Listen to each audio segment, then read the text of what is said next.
제주도가 지난해 세계 7대 자연경관에 선정됐었죠. 제주도민을 중심으로 전 국민이 국제전화투표에 적극 참여해서 얻은 결과였습니다. 한 통에 180원을 받은 이 전화.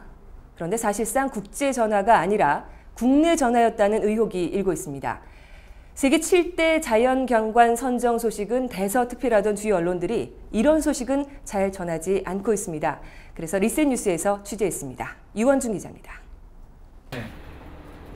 001-1588-7715 지난해 제주도를 세계 7대 자연경관에 선정되게 하기 위해 KT가 만든 국제전화 단축번호입니다. 하지만 이 전화번호가 001이라는 국제전화 식별번호를 달고 있을 뿐 국제전화가 아니라는 충격적인 사실이 KBS 추정 60분의 취재로 드러났습니다. 국제전화는 발신국가와 착신국가의 교환기가 서로 연결돼야 하지만 이번 투표전화의 경우 한국 국제교환기를 거친 뒤 다시 국내 지능망 교환기로 통화가 되는 방식이어서 국제전화가 아니라는 것입니다. 문제 전화의 경우에 어디서 전화를 걸려나갔어든 결국 대전에 있는 국제지능망 교환기에서 호호 처리를 종료한 겁니다. 그런 면에서 전혀 국제전화일 수가 없는 거죠. 자동차를 만들어서 부산 수출항에서 선적해갖고 목포항이나 이런 데서 다시 하역해갖고 수입해온 차다. 이렇게 주장하는 케이스에 해당하겠죠. 현재 국내 전화요금은 3분에 39원. 그러나 7대 자연경관 투표는 전화 180원, 문자 150원의 국제요금이 부과됐습니다. 공무원을 대거동원해 1억 통이 넘는 전화를 건 제주도청은 211억 원이라는 국제전화요금 폭탄을 받았습니다. 수많은 국민들이 개별적으로 투표에 참여했지만 KT 측은 그 숫자도 정확하게 밝히지 않고 있습니다. 그런 자연경관, 7대 경관에 든다는 게 이게 얼마나 자랑스럽고 이 자부심을 갖는지 몰라. KT 측은 논란이 일자 이 전화가 새로 개발한 국제투표 서비스라고 해명했습니다. 청와대 대변인 출신으로 KT로 옮긴 김은혜 전무가 전 임직원에게 보냈다는 메일 내용입니다. 7대 자연경관 투표가 국제전화가 아니라 국제투표 서비스였다고 밝히고 있습니다. 투표 결과를 일본에 있는 전용 서버로 보냈다며 일본에 있다는 건물과 교환기 사진까지 첨부했습니다. 하지만 취재 결과 이 주장도 사실과 다른 것으로 드러났습니다.